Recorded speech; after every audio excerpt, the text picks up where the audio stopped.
সততে মুছলমান সমাজৰ মাজত অপৰাধৰ প্ৰৱণতাটো বৃদ্ধি পোৱা আৰু নিচাজাতীয় সামগ্ৰী বৃদ্ধি পোৱাৰ কথা ইতিমধ্যে সমগ্ৰ ৰাজ্যজুৰি চৰ্চা হৈ পৰিছে আৰু তাৰ সমান্তৰালভাৱে মুছলমান সমাজেও এই যি অপৰাধমূলক কাৰ্য ৰোধ কৰা বা যি নিচাজাতীয় দ্ৰব্য আছে ড্ৰাগছকে আদি কৰি বিভিন্ন নিচাজাতীয় দ্ৰব্য সেৱনৰ বিৰুদ্ধে এখনৰ পিছত আনখন সমাজ ওলাই অহা পৰিলক্ষিত হৈছে মই বৰ্তমান উপস্থিত আছোঁ যমুনামুখৰ ঢেকুৰীয়া গাঁৱৰ জামে মছজিদ প্ৰাংগণত আৰু মোৰ সতীৰ্থৰ জৰিয়তে সামগ্ৰীৰ দৃশ্যসমূহ দেখুৱাবলৈ অনুৰোধ জনাইছোঁ এয়া হৈছে ঢেকুৰীয়া গাঁৱৰ যিসকল লোক আছে সেই লোকসকল আৰু ইতিমধ্যে আজি যিহেতুকে শুক্ৰবাৰ আছিলে শুক্ৰবাৰৰ জুম্মা নামাজ আদায় কৰি তেওঁলোকে এক কঠোৰ সিদ্ধান্ত গ্ৰহণ কৰিছে এই যি নিচাজাতীয় দ্ৰব্য আছে ড্ৰাগছকে আদি কৰি বিভিন্ন নিচাজাতীয় দ্ৰব্য সেৱন আৰু বিক্ৰী কৰাৰ বিৰুদ্ধে তেওঁলোকে এক কঠোৰ সিদ্ধান্ত লৈছে আৰু সমান্তৰালভাৱে আমি যদি চাওঁ যে তেওঁলোকে যিসমূহ বৰ্তমান অপৰাধমূলক কাৰ্য সমাজত চলি আছে বিশেষকৈ ধৰ্ষণকে আদি কৰি নাৰী নিৰ্যাতন বা অন্যান্য যি ভয়ংকৰ অপৰাধ চলি আছে সেই অপৰাধমূলক কাৰ্য যিসকল লিপ্ত হ'ব সেইসকলৰ বিৰুদ্ধেও তেওঁলোকে এক কঠোৰ সিদ্ধান্ত লোৱা পৰিলক্ষিত হৈছে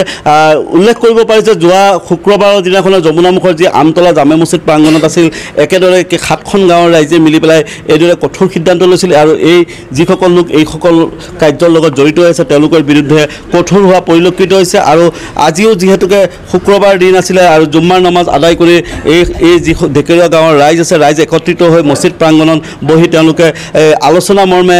যিসকল লোক অপৰাধৰ লগত জড়িত হৈ আছে বা নিচাজাতীয় দ্ৰব্য সেৱনৰ লগত জড়িত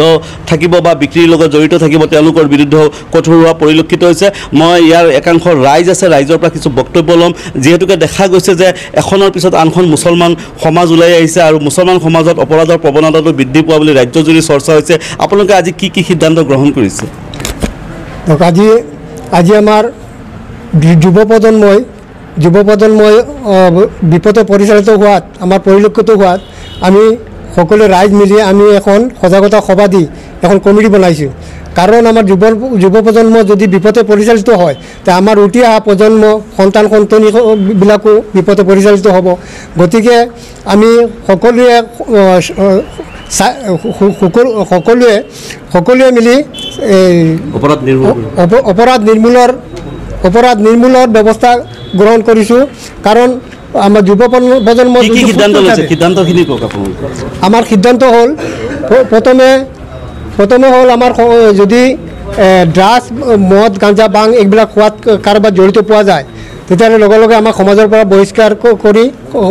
থানাত চমজাই দিয়া হ'ব আৰু সেই ব্যক্তিজনক আমাৰ এই দুখ কৰা ব্যক্তিজনক আমাৰ সমাজত আমাৰ গুৰুস্থানত কবৰস্থ কৰা নহ'ব আমাৰ সমাজোৱা যিকোনো ব্যৱস্থাৰ পৰা বঞ্চিত কৰি ৰখা হ'ব আবাৰ আকৌ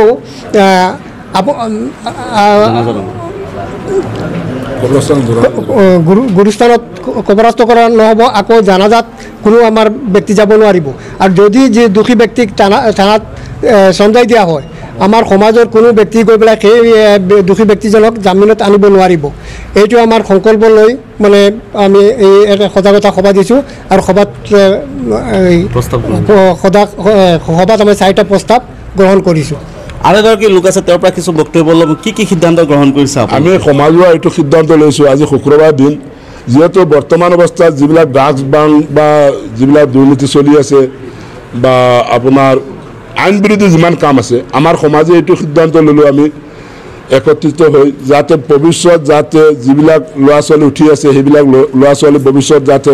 ভাল ৰাস্তা দেখুৱাব পাৰোঁ ভাল ৰাস্তা চলাব পাৰোঁ সেইটো এটা হিচাপত আমি ৰাজহুৱা এটা সিদ্ধান্ত লৈছোঁ শুক্ৰবাৰৰ দিন আৰু আমি প্ৰশাসনৰ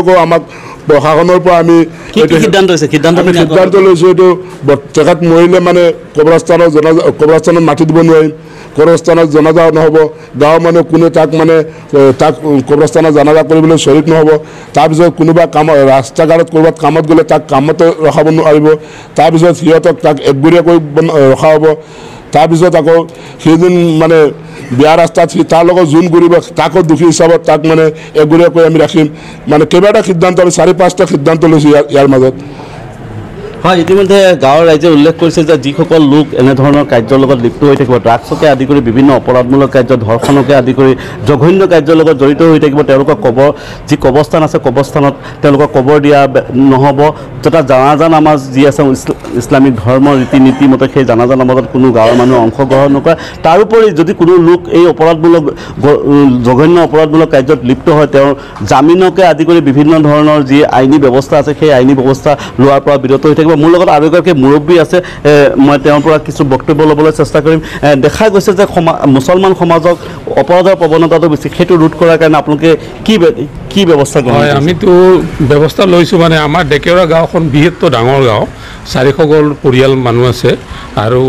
ড্ৰাগছ মদ আজি ইত্যাদি বহুত চলে সেইটো কাৰণে আমি মানে আমিও অলপ বয়সস্থ মানে আমাৰ উঠি অহা ল'ৰাবিলাকক আমি এখন কমিটি বনাই দিছোঁ সেই কমিটিৰ বিষয়ে সেই কমিটিখনে সিহঁতে গাঁওখনত তদাৰক কৰিব আৰু আমি কেইটা প্ৰস্তাৱ লৈছোঁ বেছি দৰকাৰী প্ৰস্তাৱ হ'ল মানে যিখিনি মানুহে ড্ৰাগছ সেৱন কৰিব বা মদ ভাং খাব সেইখিনি মানুহক আমি কবৰস্থানত মানে জাগা মানে কবৰস্থান ধৰ্ষণৰ দৰে যিবিলাক অভিযোগ গোচৰ আছে যিবোৰ জঘন্য কাম আছে সেইবিলাকৰ লগত জড়িত থকা ব্যক্তিৰ ক্ষেত্ৰত একে প্ৰযোজ্য হ'ব না হয় একে প্ৰযোজ্য হ'ব গোটেই দৰ্শনৰ লগত হওক ড্ৰাগছ হওক গাঞ্জা হওক মদ হওক গোটেইখিনি একে প্ৰযোজ্য হ'ব কাৰণ আমি এই কবৰস্থানততো মাটি নিদিওঁৱেই 2 নম্বৰ হ'ল মানে বেলেগ ক'ৰবাত যদি মাটি দিয়ে সেই আমাৰ গাঁৱৰ মানুহখিনি জনজাত সামিল নহয় এইখিনি আমি কঠোৰ প্ৰস্তাৱ লৈছোঁ দেখা গৈছে যে এটা কথা কয় যে অপৰাধ ৰোধ কৰিবলৈ জামিনৰ ব্যৱস্থা এটা কৈছিলে আপোনালোকৰ গাঁৱৰ মানুহে ইতিমধ্যে আমি শুনা পাইছোঁ যে আপোনালোকৰ সেই লোকজন যদি কোনোবা জড়িত হয় অভিযুক্ত হয় তেওঁৰ জামিন নলয় বুলি সিদ্ধান্ত এইটো আমি প্ৰস্তাৱ এটা লৈছোঁ হয় কোনোবা যদি জড়িত হয় আইনৰ থানালৈ লৈ যায় পুলিচে লৈ যায় কিন্তু কোনো ব্যক্তি আমাৰ ইয়াৰ পৰা গৈ পেলাই সেই মানুহজনক যেন জামিনত ল'ব নোৱাৰিব যদি তেখেতে জামিনত লয় তেতিয়াহ'লে আমাৰ ৰাইজে আকৌ তেখেতৰ ওপৰত আমি একশ্যন ল'ম মানে সমান অপৰাধী বুলি ভাবিম আৰু সেইটোৱে এয়া আছিলে ঢেকেৰুৱা গাঁৱৰ